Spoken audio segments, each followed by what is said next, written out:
வணக்கம். என் பெயர் டாக்டர் பட்டவன். இன்று இந்த வீடியோவில் நாம் சிறுநீரில் உருவாகும் நுரை பற்றி பேசப் போகிறோம். சிறுநீரில் நுரை உருவாகும் காரணம் என்ன? இதற்கு தீர்வு இருக்கிறதா? எந்தெந்த காரணங்களால் இது ஏற்படுகிறது என்பதை எல்லாம் நாம் விவாதிக்கப் போகிறோம்.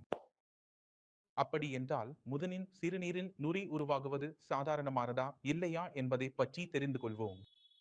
சிறுநீரில் நுரை உருவாகும் போது அது உங்கள் சிறுநீரின் புரதம் வெளியேறி வருகிறது என்பதை குறிக்கிறது. அதாவது நீங்கள் சாப்பிட்ட அல்லது குடித்த புரதம் உங்கள் இரத்தத்திலிருந்து வெளியேறி சிறுநீரில் சேரத் தொடங்கினால் நாம் சிறுநீர் கழிக்கும் போது அதில் நுரை உருவாகும். இது சாதாரணமானது இல்லை என்பதால் இது நமக்கு பல்வேறு நோய்கள் ஏற்படும் வாய்ப்புகள் இருப்பதை சொல்கிறது. இப்போது என்னென்ன நோய்கள் ஏற்படும் வாய்ப்பு உள்ளது என்பதை பற்றி நாம் விவாதிக்கலாம். முதலில் மிகவும் பொதுவான மற்றும் எளிய நோய்கள் பற்றி ஆரம்பிப்போம். எளிய நோய் என்றால் என்ன ஏற்படலாம்? முதலில் கற்கள் உருவாகலாம். நீங்கள் சாப்பிட்ட உணவில் உள்ள கூறுகள் மற்றும் சேர்மங்கள், உதாரணத்திற்கு கால்சியம், ஆக்சினேட் ஆகியவை உங்கள் சிறுநீரகத்தில் சென்று தேக்கமாகிவிடும். சிறுநீரகத்தில் தேக்கமாகும் போது அவை சில சமயங்களில் வெளியேற ஆரம்பிக்கும் போது எங்காவது சிக்கிக் கொள்கின்றன. அதைத்தான் நாம்பது பத்ரி என்று சொல்கிறோம். அதனால் உங்கள் சிறுநீரில் நுரை வருவது ஒரு சாதாரண பிரச்சனையாக இருக்கலாம். இரண்டாவது மிகப்பெரிய காரணம் என்னவென்றால் உங்கள் சிறுநீரில் ஏதாவது வகை தொற்று ஏற்படுவது. பொதுவிடத்தில் சென்றீர்கள், அங்கே சிறுநீர் கழித்தீர்கள், கை கழுவாமல் விட்டீர்கள், சிறிது தொற்று ஏற்பட்டது, அது மேலே உங்கள் பிளாடரில் சென்று விட்டது. அது உங்கள் பிளாடரில் போய்விட்டால் அல்லது அது சிறுநீரகத்தில் போய்விட்டால் அங்கே தொற்று ஏற்படும், அங்கே வீக்கம் வரும், வீக்கம் வந்தால் அங்கே புரோட்டீன் வெளியேற ஆரம்பிக்கும், அதை நீங்கள் காண முடியும். இதற்கு மேலாக மிகப்பெரிய காரணம் என்னவென்றால் அது சிறுநீரகம்தான். உங்கள் சிறுநீரகம் ஏதேனும் காரணத்தால் செயலிழக்க ஆரம்பித்தால் அது இரத்த அழுத்தம் காரணமாகவோ சர்க்கரை காரணமாகவோ இருந்தாலும் கூட உங்கள் சிறுநீரில் புரோட்டீன் காணப்படும். மேலும் பல காரணங்கள் இருக்கின்றன. உதாரணத்திற்கு நீங்கள் மிகவும் அதிகமாக உடற்பயிற்சி செய்தாலும் வரும், உங்கள் உடல் வெப்பம் அதிகமாக இருந்தாலும் வரும், நீங்கள் அதிகமாக புரோட்டீன் உணவு, கோழி, மட்டன் அதிகமாக சாப்பிட்டாலும், வேறு எதுவும் சாப்பிடாமல் இருந்தாலும் கூட உங்கள் சிறுநீரில் புரோட்டீன் வருவது சாத்தியமாகும். இதை நாம் டிரான்சிட் புரோட்டீன் யூரியா என்று சொல்கிறோம். இது சில நேரம் வரும், பிறகு தானாகவே நிற்கும். இதற்கு சிகிச்சை தேவைப்படாது. அதிக உடல் வெப்பம், உடல் பயிற்சி அல்லது அதிக புரோட்டீன் உணவால் உங்கள் சிறுநீரில் புரோட்டீன் வந்தால் அது பொதுவாக கவலைப்பட வேண்டியதில்லை. ஆனால் அது கற்கள், தொற்று அல்லது சிறுநீரக செயலிழப்பு காரணமாக வந்தால் சிகிச்சை அவசியமாக தேவைப்படும். இதற்கான தீர்வு சிறுநீரில் நுரை மற்றும் புரோட்டீன் வர காரணமான மூல நோயை கண்டறிவதில் தொடங்குகிறது. முதலில் விசாரணை செய்து காரணத்தை கண்டுபிடிக்க வேண்டும். உதாரணமாக அது கற்கள் அல்லது தொற்று காரணமாக இருந்தால் அதை சரி செய்வது எளிது. ஆனால் சிறுநீரக செயலிழப்பு என்ற நோய்க்கு மட்டும் சிகிச்சை கடினமாக இருக்கும். உங்களுடைய சிறுநீரகம் செயலிழக்க தொடங்கினால் அது ஏதேனும் ஒரு வகை ஆனாலும் அல்லது சிகேடி ஆனாலும் சிறுநீரகத்தில் வீக்கம் இருப்பதால் அங்கு இரத்தம் சுத்தம் ஆதரிக்க வேண்டியது சரியாக சுத்தம் ஆதரிக்க முடியாது. உடலில் இருக்க வேண்டிய பொருட்கள் வெளியேற்றப்பட தொடங்குகின்றன. அதை நீங்கள் புரோட்டீன் என்று சொல்லலாம். இப்போது நீங்கள் அதை சொல்லலாம். இப்போது இந்த புரோட்டீன் வெளியேறுவதை நாம் தடுக்க வேண்டுமென்றால் சிறுநீரக செயலிழப்பை தடுக்க வேண்டும்.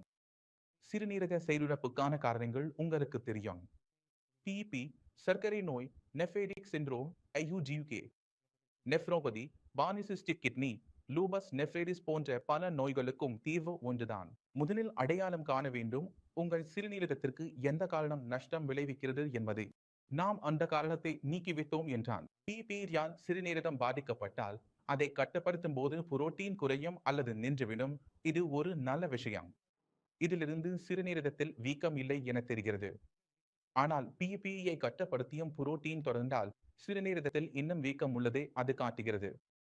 சிறுநீரகத்தில் வீக்கம் இருக்கும் வரை உங்கள் சிறுநீரில் புரோட்டீன் வெளியேறிக் கொண்டே இருக்கும். இப்போது மக்கள் நினைக்கிறார்கள் சிறுநீரகத்தில் வீக்கம் இருந்தால் அதன் அளவு பெரிதாகிவிடும் என்று. இதில் சிறுநீரகத்தின் அளவு பெரிதாகாது. இது எப்போது நடக்கிறது என்றால் நம்முடைய மெம்பிரேன், அதாவது பசையிலிருந்து வடிகட்டும் பகுதி, அதனை நாம் பேஸ்மெண்ட் மெம்பிரேன் என்று சொல்கிறோம், அதில் அழற்சி ஏற்படும் போது. அப்பொழுது நம்முடைய சிறுநீரில் புரோட்டீன் வர ஆரம்பிக்கிறது. சிறுநீர் கழிக்கும் போது நுரை ஏற்பட்டு புரோட்டீன் இருப்பதாக தோன்றினால் உடனடியாக பயப்பட வேண்டாம். முதலில் உங்கள் சிறுநீர் மாதிரியை ஆய்வகத்தில் கொடுத்து பரிசோதிக்க வேண்டும். அந்த பரிசோதனை செய்யப்பட்ட பிறகுதான் சிறுநீரில் உண்மையின் புரோட்டீன் இருக்கிறதா இல்லையா என்பதை உறுதிப்படுத்த முடியும். ஏனெனில் சில நோயாளிகள் சற்று விரைவாக பதட்டமடைவார்கள். சிறுநீரில் நுரை வந்தால் அவர்கள் பயப்படுகிறார்கள். என்னுடன் ஏதோ தவறு நடக்கிறது என்று நீங்கள் உடனே பயப்பட வேண்டியதில்லை. உங்களுக்கு சிறுநீரில் நுரை வருகிறது என்று சிறிது கூட சந்தேகம் இருந்தால் முதலில் நீங்கள் தானே சென்று சிறுநீர் ரொட்டீன் பரிசோதனை செய்து கொள்ளுங்கள். அதில் ட்ரேஸ் என்றாலும் வந்தால் உங்களுக்கு மருத்துவரின் உதவி தேவைப்படும் என்று நினைத்துக் கொள்ளுங்கள். ஆனால் அங்கே சிறுநீரில் புரோட்டீன் கண்டுபிடிக்கப்படவில்லை என்றால் எந்த வகை மருத்துவரின் உதவியும் உங்களுக்கு தேவையில்லை. ஆனா இன்னும் ஒரு கேள்வி எழுகிறது. சிறுநீரில் நுரை ஏன் வந்தது? லேபிள் பார்த்தால் நெகட்டிவ் வருகிறது. ஆனாலும் சிறுநீரில் நுரை ஏன் வருகிறது? அப்போ நாம நம்மதை பார்ப்போம். நம்முடைய காலை சிறுநீர் மஞ்சள் நிறமாக இருக்கும். ஏனென்றால் 8 மணி நேரம் தூங்கிக் கொண்டு எழும்பும் போது அதில் உள்ள விஷப்பொருட்கள், யூரியா ஆகியவை கொஞ்சம் அதிகமாக சேர்ந்து இருக்கும். ஆண்கள் சிறுநீர் கழிக்கும் போது அது ஒரு உயரத்திலிருந்து வெளியேறும். அந்த உயரத்திலிருந்து வெளியேறும் போது நுரை உருவாகும். வீட்டில் நீங்கள் காபி எடுத்துக் கொள்கிறீர்கள் என்றால் காபி மீது நீர் ஊற்றினால் என்ன ஆகும்? நுரை உருவாகும், இல்லையா? அதனால்தான் சிறிதளவு நுரை காலை சிறுநீர் மாதிரியில் உருவாகும். ஆனால் சிறுநீர் வெளிப்படையான மஞ்சள் நிறமாக இருக்கும். உங்கள் சிறுநீர் கரும்பச்சையாக, மங்கலாக அல்லது மேகமூட்டமாக இருந்தால் அது 100 விழுக்காடு உறுதியுடன் சிறுநீரில் புரதம் இருக்கிறது என்பதை காட்டுகிறது. இங்கே நமக்கு டாக்டரின் உதவி தேவைப்படுகிறது. அப்படி என்றால் இந்த வீடியோவின் மூலம் நீங்கள் சிறுநீரில் புரதம் பற்றி புரிந்து கொண்டிருப்பீர்கள் என்று நம்புகிறேன். அது எதனால் வருகிறது என்பதையும் புரிந்து கொள்வீர்கள். பயப்பட வேண்டியதில்லை.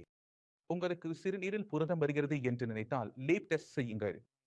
செய்யவில்லை என்றாலும் சந்தேகம் இருந்தால் கேட்கலாம். பெரும்பாலும் நேரில் சந்திக்க முடியாவிட்டாலும் டாக்டரின் குழுவை அணுகி பேசலாம். இப்போது அனுமதி கேட்கிறேன்.